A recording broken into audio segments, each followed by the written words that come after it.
দেয়ালে টেপ দিয়ে আটকে রাখা কলাটি ম্যানহাটনের এক বাংলাদেশি বিক্রেতার থেকে কেনা হয়েছিল মাত্র ৪২ টাকায়, যা শিল্পকর্ম হয়ে নিলামে বিক্রি হয়েছে ৭২ কোটি টাকায়। আপার ইস্ট সাইড এলাকায় ফলের দোকান চালান ওই বিক্রেতা। কমেডিয়ান নামের এই শিল্পকর্মটি তৈরি করেছেন ইতালীয় শিল্পী মাউরিজিও কাত্তেলান। নিলাম সংস্থা সোথবির প্রত্যাশা ছিল অন্তত $১০ লাখ বিক্রি করবে শিল্পকর্মটি।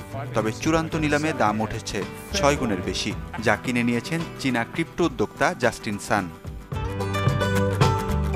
তবে এ ধরনের শিল্পকর্ম যে এবারই প্রথম নিলামে উঠল এমনটি নয়।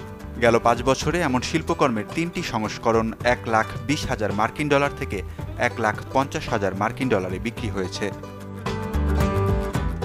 ২০১৯ সালে প্রথম আর্ট বেসেল মিয়ামি বিচ ফেয়ারে এক প্রদর্শনীতে কলা দিয়ে তৈরি এমন শিল্পকর্ম প্রদর্শন করা হয়। সেবার অন্য এক শিল্পী কলাটি দেয়াল থেকে খুলে খেয়ে ফেলেন, যা ব্যাপক হাস্যরসের তৈরি করে। পরে ফাঁকা জায়গায় টেপ দিয়ে জুড়ে দেয়া হয় আরেকটি কলা, যা ঘিরে শুরু হয় দর্শনার্থীদের সেলফি তোলার হিড়িক। পরে অতিরিক্ত চাপে শিল্পকর্মটি সরিয়ে নিতে বাধ্য হয় আয়োজকরা। ওয়ালিউল্লাহ ফারুক, চ্যানেল 24।